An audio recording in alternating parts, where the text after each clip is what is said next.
Thank you. I'd like to welcome everyone who is here with us, both in person, members and visitors, and those who are participating in our worship online. And wish you a wonderful and happy Lord's Day. I pray that you all were able to thank our God this week for all the many blessings that he has bestowed upon us. We'd like to, and I'm Herb Boutlout, one of our elders, and so I am welcoming you on behalf of our pastor, Jim Mitchell, in our session. I'd like to take a few moments to make some announcements, highlight some things that are in the bulletin.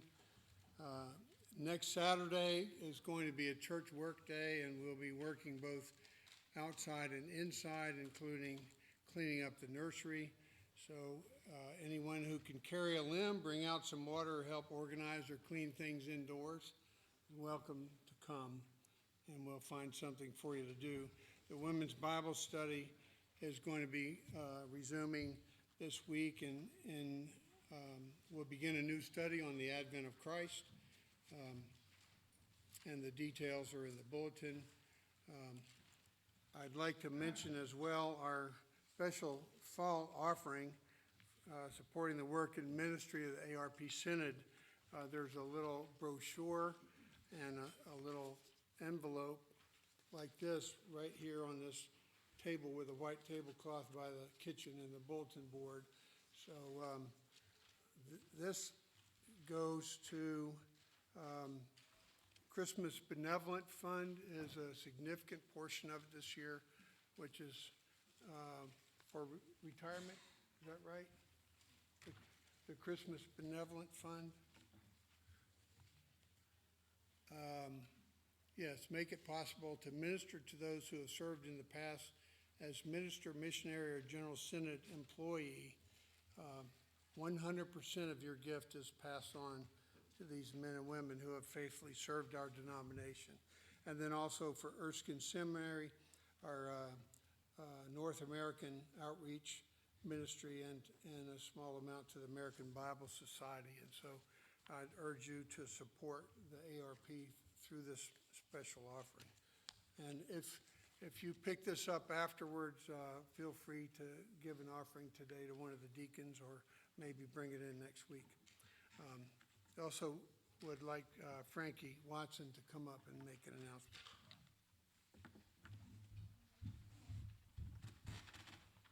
So now that y'all are warmed up, good morning. I'm inviting the women to a Christmas dinner. Well, actually, it's the Christmas supper and a cookie exchange, and you can bring cookies or candies to the exchange. It's going to be Thursday, December the 8th at 6:30 p.m., and all you need to bring is yourself, a happy smile, and 2 dozen cookies or candies to exchange, and an empty plate to take things home. Where's it going to meet? Oh, here. Do we know we're meeting here? We are meeting here, right? Yes, we're meeting here. Thank you, Frankie. I didn't want all these people showing up at your house. Okay. If you would take a moment to prepare your hearts for worship, there's a verse from Ephesians 5 in your bulletin.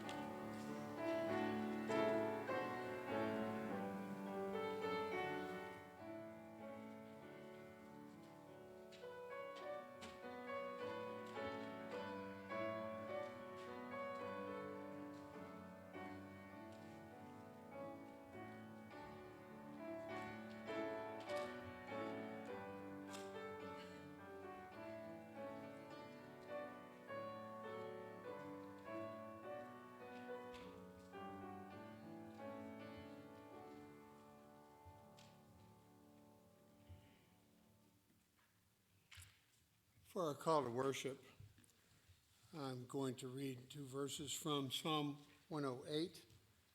It's a Psalm of David.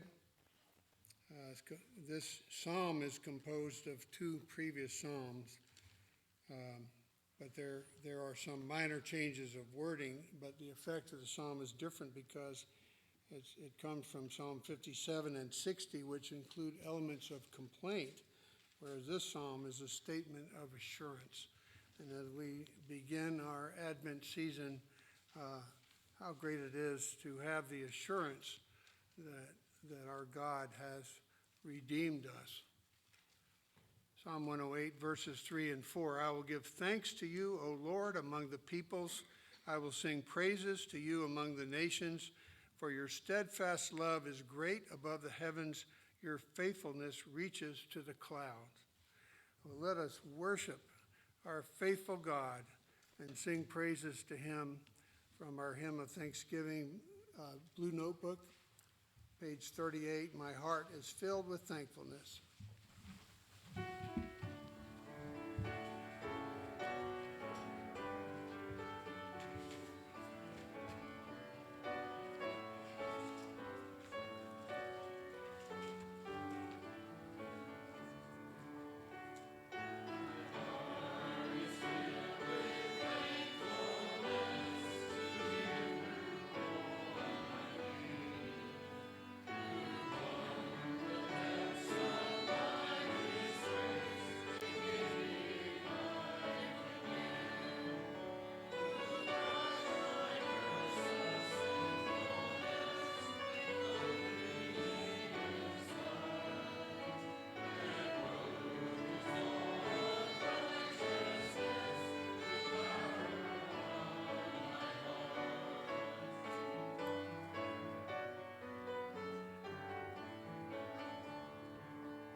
Let us pray.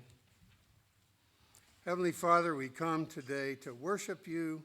We give thanks for all your bounties to us, but most especially that you have called us as foreigners into your kingdom, that you have redeemed us through your Son. Lord, we pray that by your Spirit you would enable us to worship you today in spirit and truth, that you would have our hearts open to hear your word and that you would apply it to our lives, that we may give glory to Jesus Christ, our only Savior, who taught his disciples to pray, saying, Our Father, who art in heaven, hallowed be thy name. Thy kingdom come, thy will be done, on earth as it is in heaven.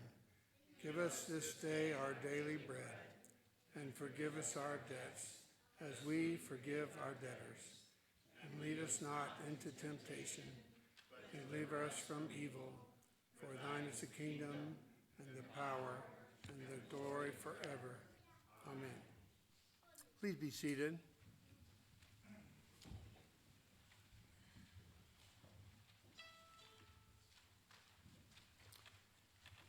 Our confession of sin is taken from Hebrews chapter 10, verses 11 through 18, as printed in your bulletin. if you'll follow along in your bulletin as I read the passage. And every priest stands daily at his service, offering repeatedly the same sacrifices, which can never take away sins. But when Christ had offered for all time a single sacrifice for sins, he sat down at the right hand of God, waiting from that time until his enemies should be made a footstool for his feet. For by a single offering he has perfected for all time those who are being sanctified. And the Holy Spirit also bears witness to us, for after saying, "This is the covenant that I will make with them after those days," declares the Lord, "I will put my laws on their hearts and write them on their minds." And then he adds, "I will remember their sins and their lawless deeds no more. Where there is forgiveness of these, there is no longer any offering for sin." If you'll take a few moments to confess to God silently your own sin.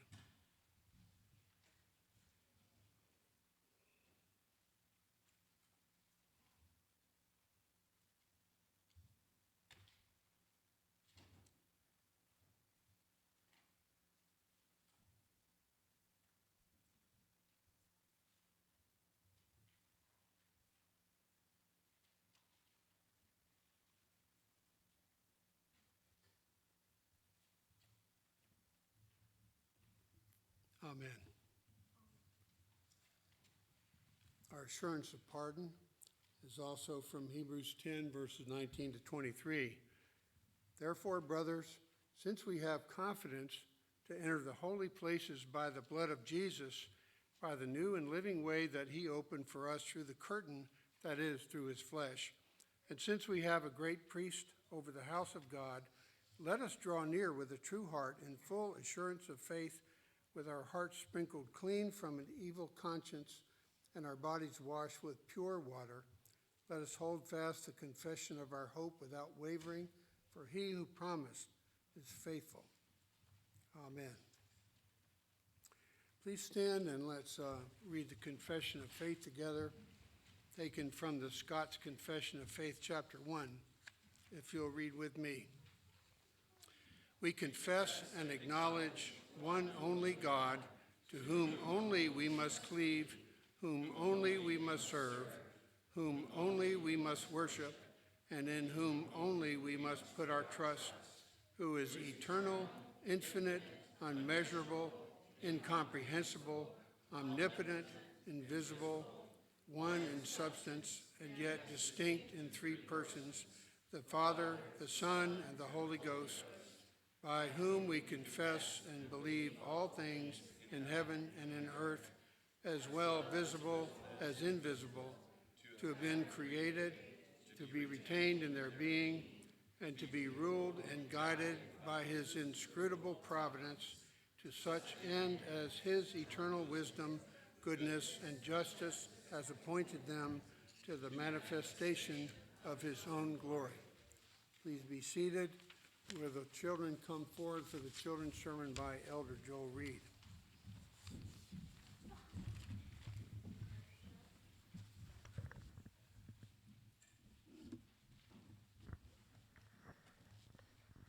All right. There we go. We got plenty of room for everybody, right? So, we've been talking about creation, right? And we talked about how God created everything in 6 days, and the seventh day was a Sabbath to him, that he rested, even though we know he didn't really need to rest. But we're going to be continuing through here and talking about how he specially created man. I want you to listen really closely to Pastor Jim when he's talking about that part of Genesis chapter 2, because he says that God created man, and then he put man to sleep and took a rib from Adam and made woman out of man. So basically, they would be of one flesh. So when we talk about marriage, we talk about marriage as being between a man and a woman, and they become one flesh in God's eyes. And that's the way God designed it. God designed us to have a mate because we need company. And you'll hear in the account today about about how God was noticed that man was lonely, that there was nobody like him, and that was why he made woman. So we want to remember that God made man and woman very special. And when we talk about marriage, it's a very special union between a man and a woman. Let's pray. Dear Heavenly Father, we do thank you that you have given us mates, that you have made us unique, and that you have given us to marriage, and that is between a man and a woman. We pray that you would remind us of that as we hear in society that that's not the way they see things, but we know according to your word, that is the way you designed it. In Jesus' name we pray. Amen.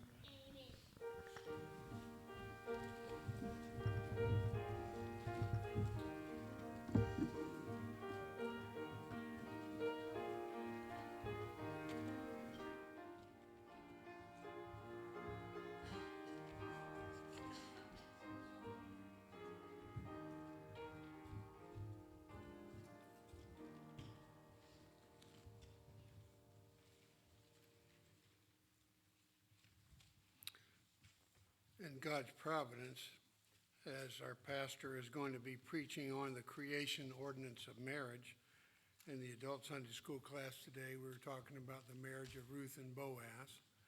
I would encourage you, next quarter is going to be studying Romans, and Elder John Kirkendall will be teaching that.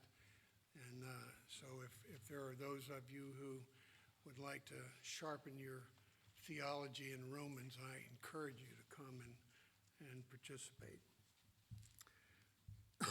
Jesus also talked about marriage and divorce, and in Matthew chapter 19, he answered some of the questions that were had for him.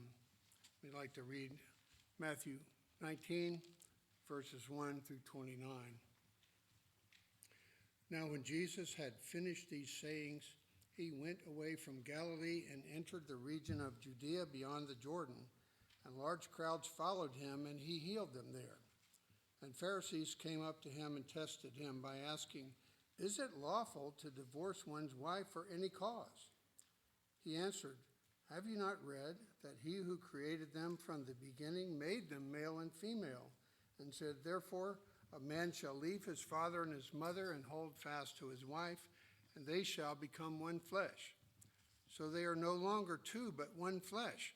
What therefore God has joined together, let not man separate." They said to him, "Why then did Moses command one to give a certificate of divorce and to send her away?" He said to them, "Because of your hardness of heart, Moses allowed you to divorce your wives. But from the beginning it was not so. And I say to you, whoever divorces his wife except for sexual immorality and marries another commits adultery." The disciples said to him, "If such is the case of a man with his wife, it is better not to marry." But he said to them, "Not everyone can receive this saying, but only those to whom it is given.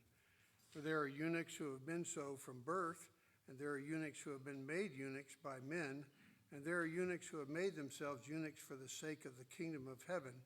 Let the one who is able to receive this receive it." Then children were brought to him that he might lay his hands on them and pray. The disciples rebuked the people, but Jesus said, "Let the little children come to me, and do not hinder them, for to such belongs the kingdom of heaven." And he laid his hands on them and went away. And behold, a man came up to him saying, "Teacher, what good deed must I do to have eternal life?" And he said to him, "Why do you ask me about what is good?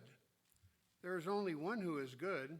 If you would enter life, keep the commandments." He said to him, "Which ones?" And Jesus said, "You shall not murder, you shall not commit adultery, you shall not steal, you shall not bear false witness, honor your father and mother, and you shall love your neighbor as yourself." The young man said to him, "All these I have kept. What do I still lack?" Jesus said to him, "If you would be perfect, go, sell what you possess, and give to the poor, and you will have treasure in heaven, and come follow me." When the young man heard this, he went away sorrowful, for he had great possessions. And Jesus said to his disciples, "Truly I say to you, only with difficulty will a rich person enter the kingdom of heaven. Again, I tell you, it is easier for a camel to go through the eye of a needle than for a rich person to enter the kingdom of God." When the disciples heard this, they were greatly astonished, saying, "Who then can be saved?" But Jesus looked at them and said, "With man this is impossible, but with God all things are possible." Then Peter said in reply, "See, we have left everything and followed you. What then will we have?" Jesus said to them, "Truly I say to you, in the new world, when the Son of Man will sit on his glorious throne, you who have followed me will also sit on 12 thrones, judging the 12 tribes of Israel. And everyone who has left houses or brothers or sisters or father or mother or children or lands for my name's sake will receive 100-fold and will inherit eternal life." The grass withers and the flower fades, but the word of our God stands forever.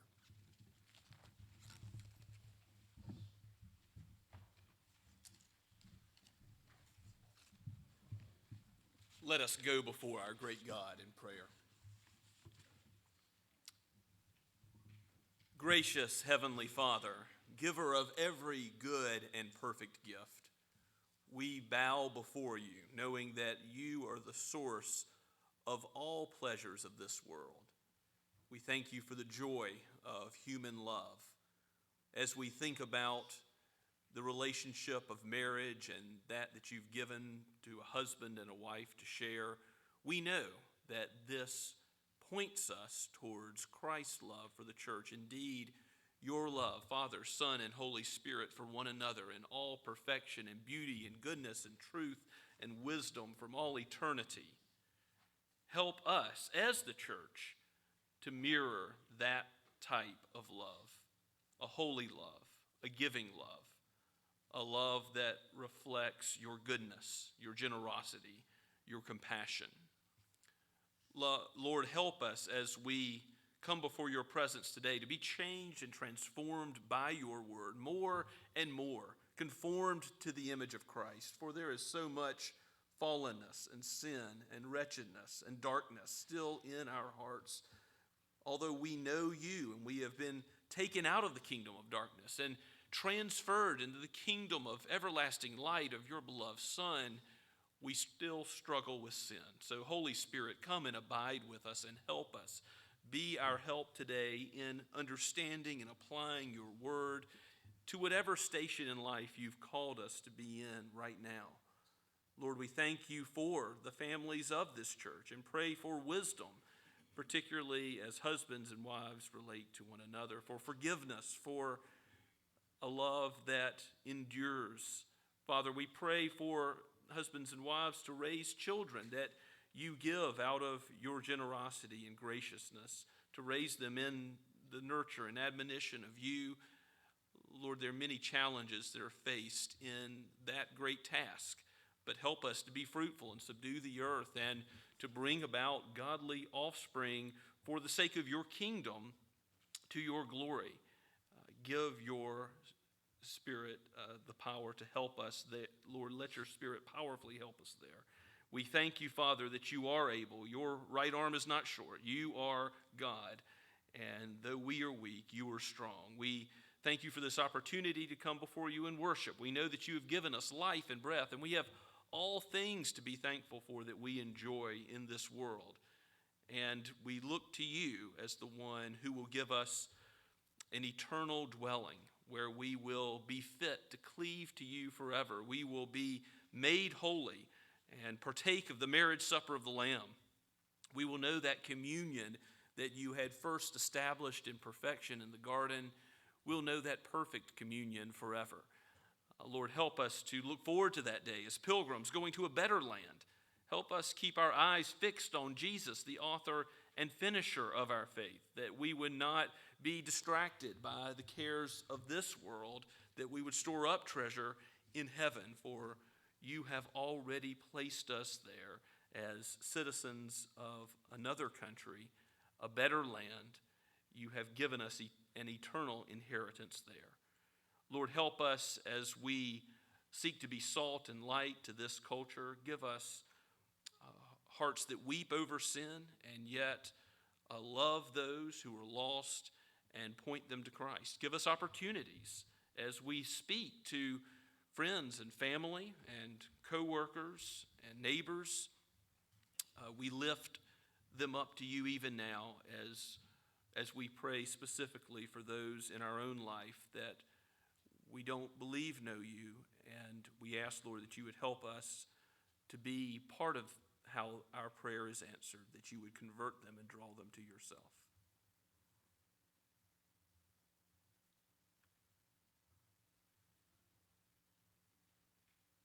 Lord, we thank you for your word, for your eternal goodness in revealing yourself to us.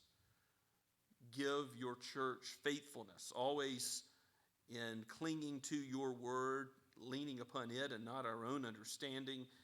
Father, we look to you in every material and spiritual matter. We know that we can cast our burdens upon you because you care for us. Help us, Lord, to trust you in all things. Aid us as we look to ordain deacons, elders, and consider the budget of the next year. Aid us in doing what pleases you and nothing else. As a denomination, may the ARP be ever faithful to you and reform us according to your word. We thank you for those that teach in the seminary. Think of Erskine, both the college and the seminary. We also think of Reformed Theological Seminary and Covenant, Westminster, and Puritan Reformed, and others that teach in the United States. You've given revival even beyond the Presbyterian world and other denominations as well. We thank you, Father, for how you have heard the prayers of many before and given a return to your word as the only sure foundation for the training up of another generation of ministers. And we pray that that would be the case going forward, that you would be giving reformation and revival in those who teach, in the church, and in the world. We know that this world will not be transformed unless your church is active on the forefront. Aid every member of this congregation, Lord, for we know that you have given gifts. You have been generous to every member of the body, and we are not all alike. You have given us each our own peculiar ways that we're called to glorify you. So, Lord, raise up even missionaries from our midst, those who will do good deeds of hospitality and give a warm cup of coffee or some food to those in need. Lord, help us to show the mercy and love of Christ to the watching world so that they would see in our families, in our relationship to one another in the church, the union that you have, O Father, Son, and Holy Spirit in the Trinity. We thank you and adore you for your goodness, for your wisdom, for your power, for your truth. We lift these prayers up in the name of he who is the way, the truth, and the life, the Lord Jesus himself. Amen. And let us continue to worship the Lord as we sing together, Come Thou Long Expected Jesus, hymn number 196.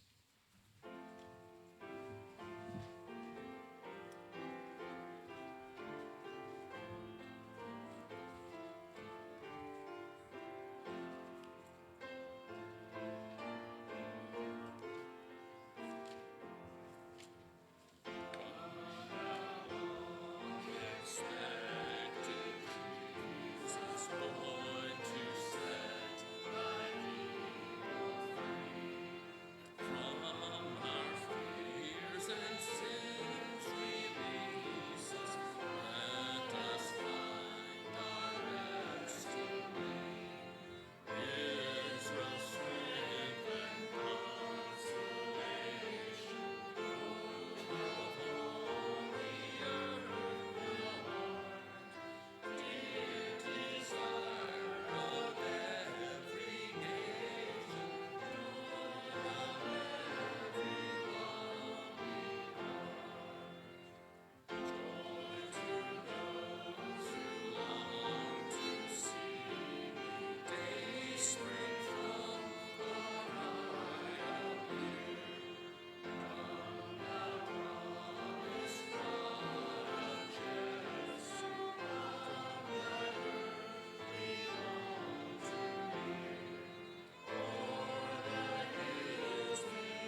Let us pray.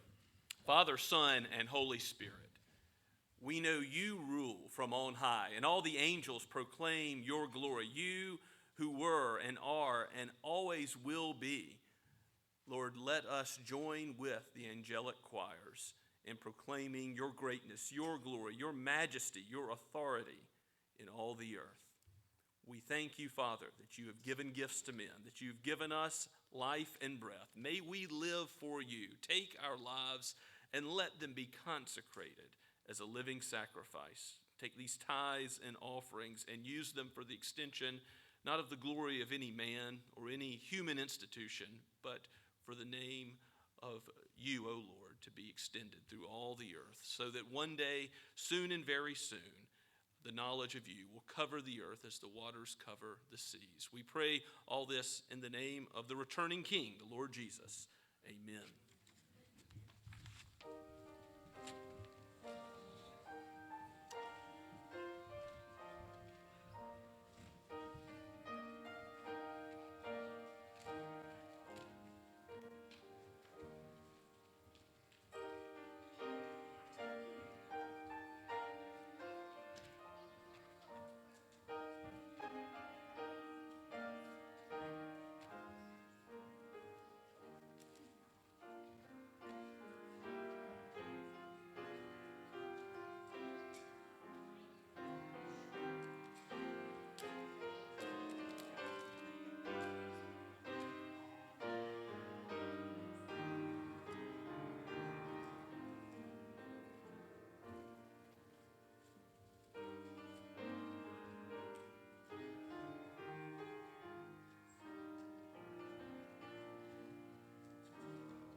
Praise God from whom all blessings flow.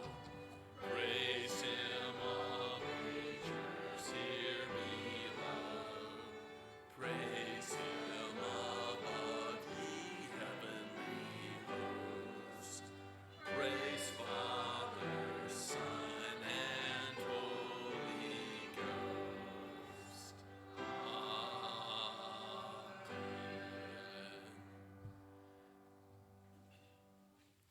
Please be seated and take your copy of God's Word and turn with me once again to the book of Genesis, the book of beginnings, as we look at another very important beginning this morning, that is the beginning of marriage, the relationship between man and woman that God established in the garden. We're going to look at Genesis chapter 2, from verse 18 to the end of the chapter. That's verse 25.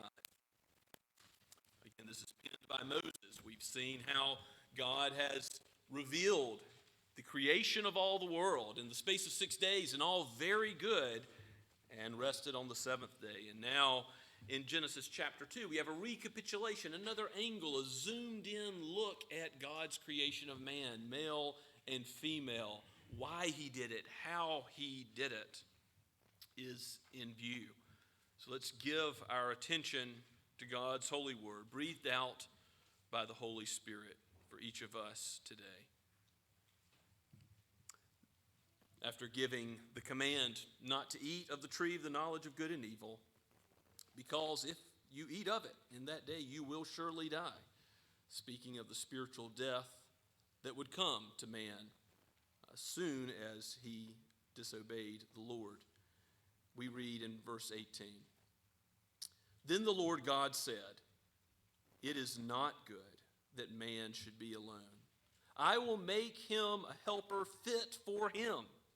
So out of the ground the Lord God formed every beast of the field and every bird of the heavens and brought them to the man to see what he would call them. And whatever the man called every living creature, that was its name. The man gave names to all the livestock and to the birds of the heavens and to every beast of the field. But for Adam, there was not found a helper fit for him. So the Lord God caused a deep sleep to fall upon the man, And while he took one of his ribs and closed up its place with flesh, and while he slept, he took one of his ribs and closed up its place with flesh. And the rib that the Lord God had taken from the man, he made into a woman and brought her to the man.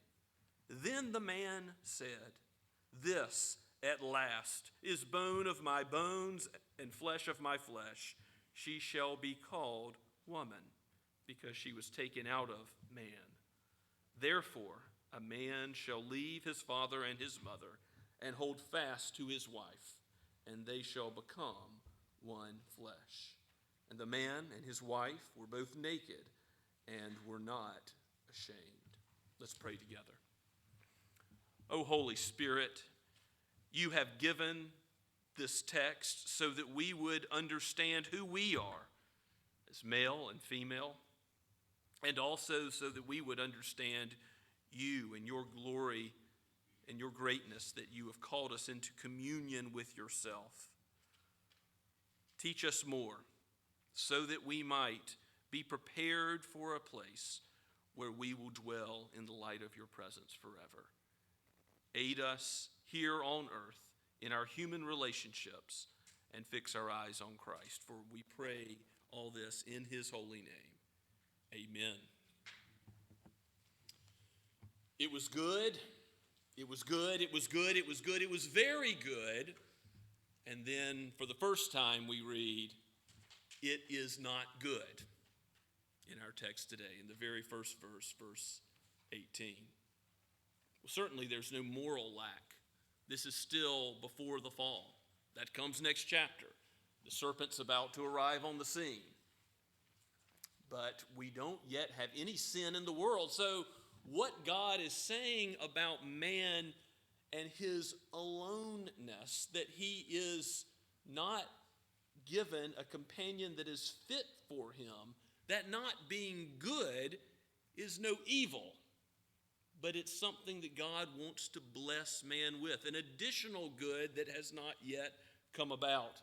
And we see how what was summarized in Genesis chapter 1, that he created man, male and female, we see the how and the why fleshed out here in chapter 2. First, in verses 19 and following, God has Adam go out and name all of the animals. Children, can you imagine the task of naming all the birds, all the beasts, every critter? Must have been exhausting.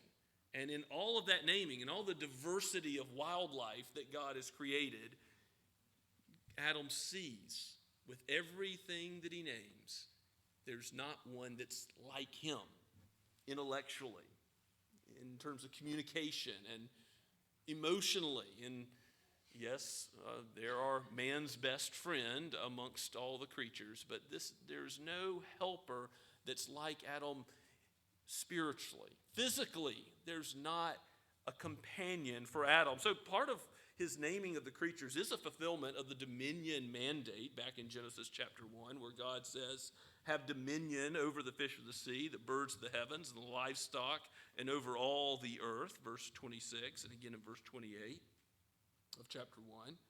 That's part of the fulfillment of the dominion mandate, that Adam is naming the animals. He's exercising a kingly authority and rule that God has given him as the crown of creation. But he sees that he is alone in terms of companionship. And so why does God give Adam, man, woman, and the Hebrew words are similar as our English words are? We see the derivative nature of what's about to happen when God puts Adam in a deep sleep, takes of his rib, of his flesh, his body, and creates woman out of his own body to be his companion. When God gives Adam a companion, it is a physical, sexual, emotional, spiritual, intellectual fit for him. God created the woman in such a way that it is the perfect companion.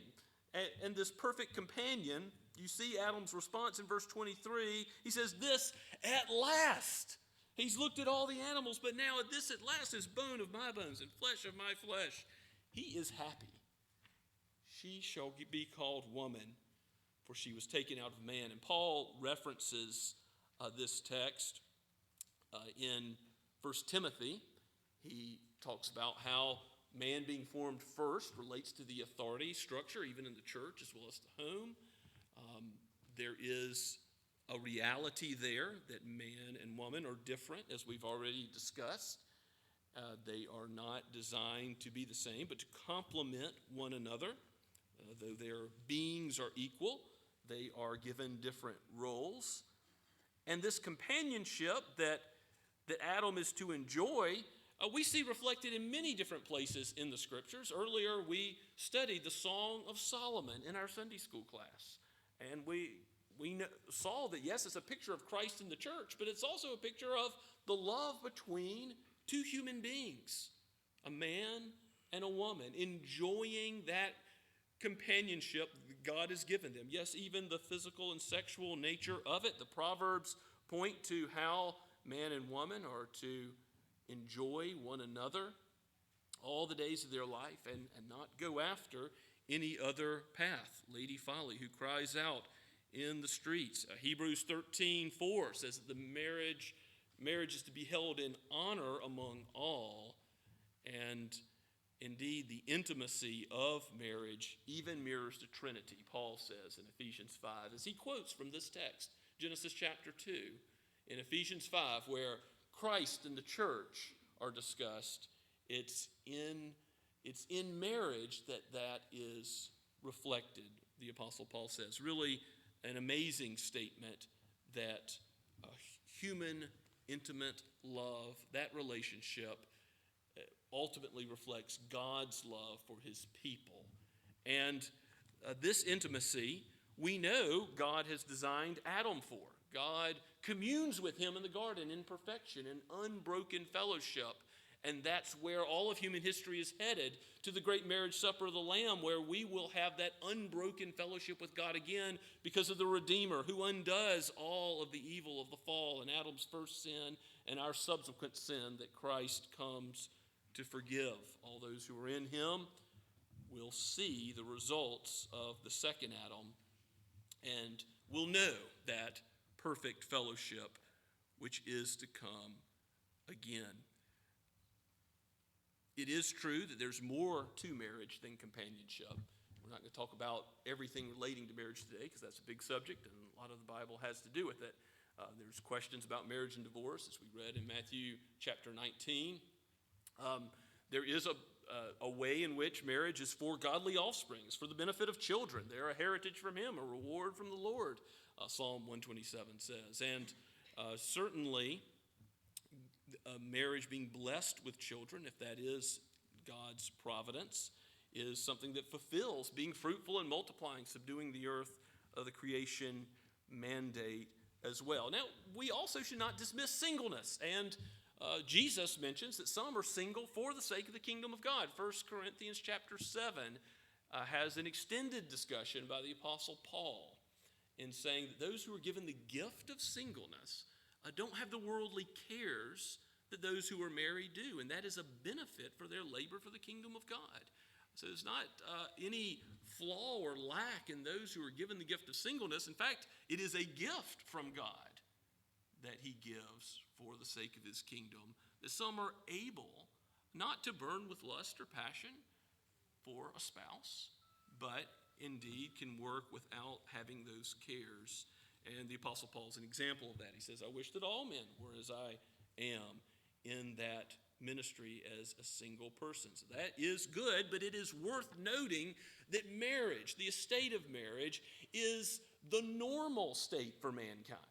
And it is good. It is a blessing to all. It's a blessing not only to believers, but it's a blessing to the culture. As unbelievers, non-Christians are married, we're going to see that that is a blessing as well. And whenever it's perverted, whenever it is opposed, as Satan often does oppose and seek to undermine marriage, it is a detriment to society. We're going to see throughout the Old Testament that you've got the Israelites taking foreign wives, taking many wives. And some people will try and argue, well, maybe God allowed that, accepted that for a time. By no means. God's original design for marriage is clear in Genesis. He didn't change his mind later and then permit polygamy. No, he was gracious and forgave the sin of saints who had this cultural blind spot. It was common in the ancient Near East.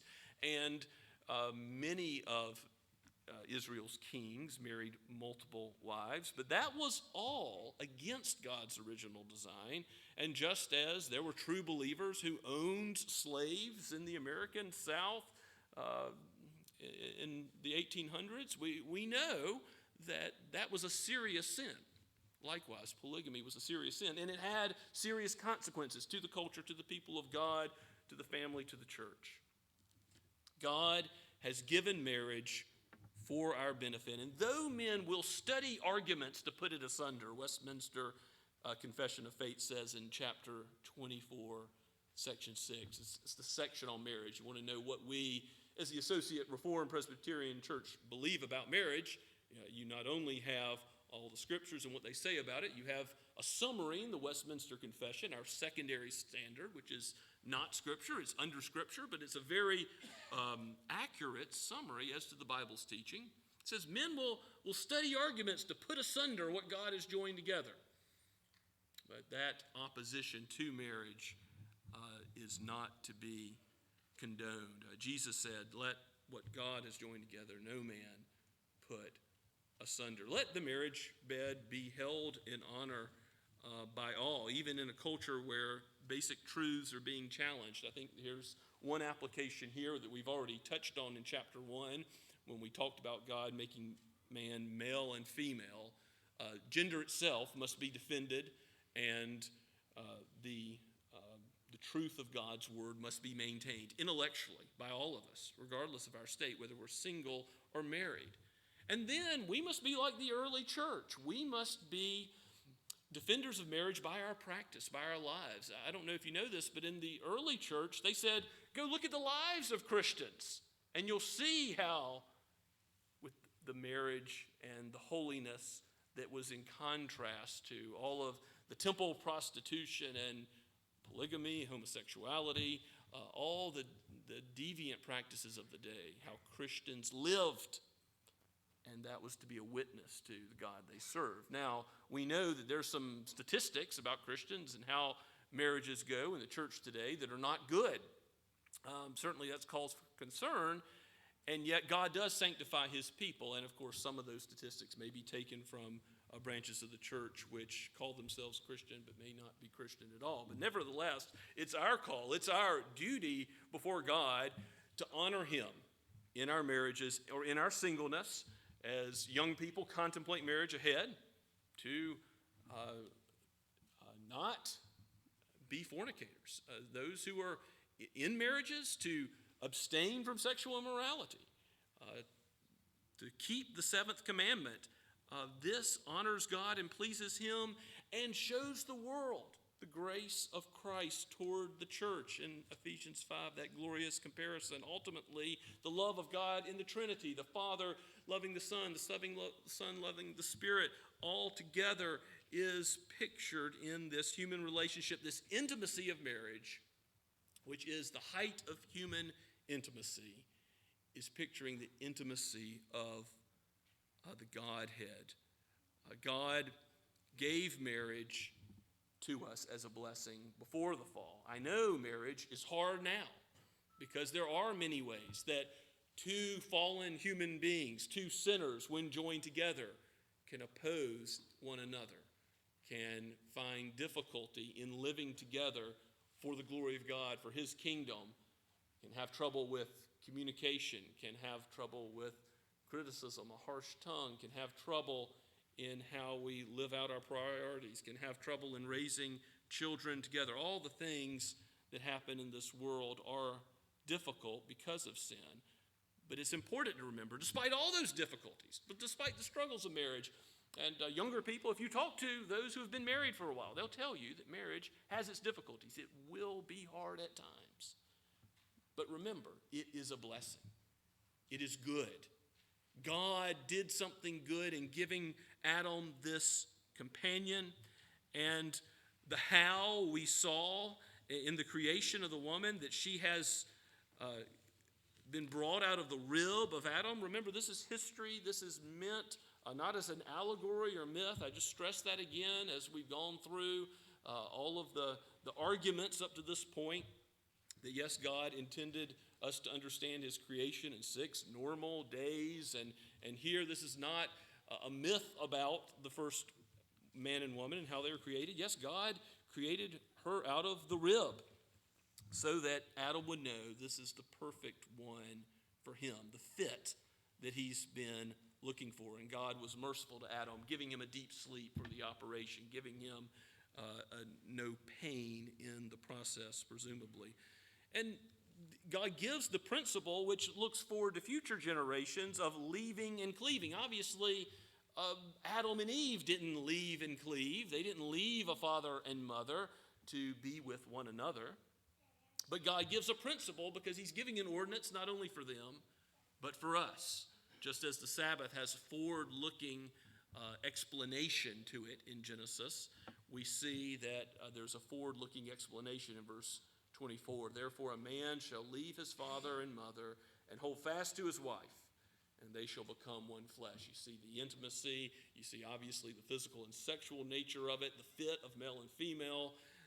We also see the intellectual and emotional and spiritual compatibility in that one flesh, which Paul brings out in Ephesians 5. It relates to Christ and the church. It's for the glory of God that we no longer have a concern, first of all, for our mother and father and for pleasing them in earthly relationships. That's not our primary earthly relationship once we're married. When we're married, we then turn our focus and attention to a spouse, and that can be hard, particularly for new couples as they think about all the dynamics of family. Maybe you experienced some of those dynamics over the last few days. There are difficulties in two families being joined together. I'm glad I got a chuckle or two out of that. There is a reality that you're going to have impulses to still want to please mom and dad when you're newly married and perhaps many years later. And your first human priority is to please and love your spouse. In every way, this is God's intention. It doesn't mean you have to move far away. It's not for physical distance necessarily, but it is to leave and cleave in the family unit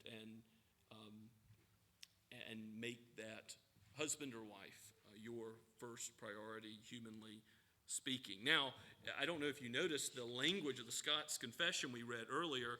It's talking about the glory of God and how we are to acknowledge and confess him alone, to whom only we must cleave. It uses that expression. Do we cleave to God above human relationships? Yes. There's no contest. It's not even close between marriage and God, because here we have our ultimate priority and commitment in life. Commandment number 1, to serve and honor and glorify him in all things. And there is a way in which the world has reversed marriage and made something good into an idol, into a god. And so the pursuit of sex by itself, or the pursuit of relationship, the pursuit of happiness for oneself, has been made into the goal as if it is God. But for believers, it's not so. God and God alone is God. And the pursuit of our spouse, remember, is below that. Jesus says that if our love for any human being, father, mother, brother, sister, anyone, comes between us and God, that we have done wrong as a member of his kingdom, his disciple. Leave and cleave to God. Leave all sin, all idols, all that would stand in your way, and worship him alone. Now, it's good that God wants you to also cleave to your wife, to your husband that you've married. And sometimes people find themselves in a difficult marriage and they say, well, I don't know if I've got the right husband or wife. And again, there's discussion about hardness of heart, and you can have a divorce in cases of sexual immorality or desertion, as the Bible makes clear. But if you have a husband or wife and the marriage is difficult, the relationship is hard, you have in God's providence just who God wants you to have. And you are called to love that person, not to leave that person, but to cleave to them in faith as you cleave to God. Finally, we note at the end of the text that Adam and Eve were naked and unashamed. If you go back into the archives of the internet or Ligonier, you can find a series by R.C. Sproul on the intimacy of marriage. And he has a whole section on this nakedness that Adam and Eve experienced with no shame, no guilt, no remorse. And it's good because he draws attention to the fact we want to ultimately be comfortable in the presence of God, just as Adam and Eve were beforehand comfortable in God's presence. Now, what do we see throughout the rest of Scripture when people get a glimpse of God and his glory? They're afraid, they're fearful, they fall on their faces. They say like Isaiah in Isaiah chapter 6, "Woe is me, I'm undone. I've seen something of the glory of the Almighty." But to be comfortable in God's presence is how Adam and Eve are in this first marriage in the garden before sin. That's what we want. That's what we long for, is to be fully exposed and yet to know that God still loves us. He knows all of us. He knows us spiritually. He knows our hearts, and we're not ashamed. And Professor John Currid says the verb to be ashamed in Hebrew expresses the sense of confusion, embarrassment, and dismay when things turn out differently than we expect. It is the antonym of to trust or to faith, and thus it indicates that humans had complete faith and trust in one another. Indeed, they had nothing to be ashamed of. No imprudent or immoral act lay in their past. No guilt or remorse existed. So why were they not ashamed? They had done nothing wrong. There was no sin. There was nothing breaking that barrier of intimacy between them as human beings. They had not wronged one another, and they had not broken that intimacy they had with God. They had not wronged God. Shame comes later after the fall. Adam hides. You know what Adam says about why he's hiding when God questions him? "I heard you in the garden, and I was naked, so I hid." God exposes Adam because he knows his heart and points out his sin. But Adam already knew. Adam was already trying to cover up, to hide. And God graciously is the one who grants clothing, by the way. He kills animals, it seems, for skins are given to cover over Eve and Adam after their sin, ultimately pointing forward to the sacrificial system and the Christ who's prefigured by it. It's not the blood of bulls and goats that can take away sin, but it is the Lamb of God. And all that the Old Testament points forward to, even in Genesis, is ultimately showing us Christ, who will clothe mankind with his righteousness. All those who will look to him by faith will be found as righteous as he is righteous, his blood covering over all of our sin. There is the ultimate solution to shame and having a heart which is exposed before God as a sinner. There's only one place to hide from the wrath that is to come, and that is in Christ. To look to him and know that you will one day be comfortable, reverent and fearing and praising, but at one with God. You can be yourself because you will be made holy as God is holy. The wrath that is coming against sin when Christ comes again has already fallen on him for believers. We know that we are covered by the blood of the Lamb. And so we don't need to be ashamed in the presence of God, as the one mediator between God and man presents us before him, as we know that when we die or when he comes again, we are in him. And so that spiritual death that we deserve, for we were once dead in sin because we were part of Adam's race, glory of glories, because of God's grace, we will be made alive in Christ. Now to live for him, and one day to be alive most fully, abundantly, everlastingly, as our soul dwells with him in complete and total intimacy in the new heavens and the new earth, forever and ever. Let us pray. Father, we thank you for your word. for what it teaches us about ourselves and about you. Help us, for we are weak, but you are strong. Help us to cleave to you and to love those that you have called us to love as believers. We thank you, Lord, that you are wise in giving the institution of marriage. And we praise you for that. And we look forward to the day when we will enjoy the marriage supper of the Lamb, where there will no longer be any more sign or shadow of intimacy found in marriage, but we will know the reality of that communion with you that is unbroken forever.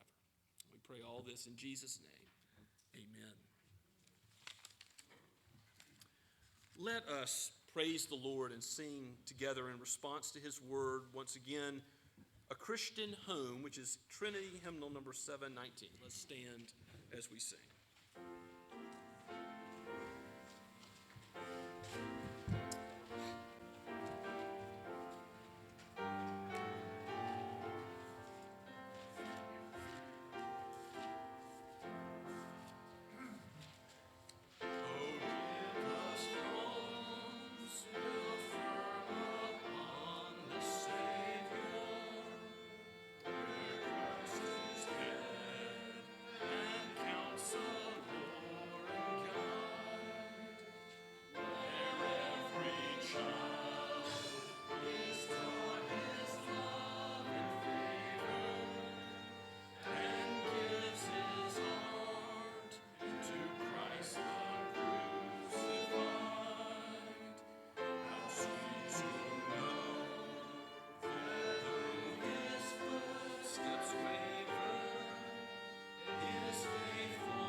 Now go with God's blessing, the grace of the Lord Jesus Christ, and the love of God the Father, and the fellowship of the Holy Spirit be with you all. Amen and amen.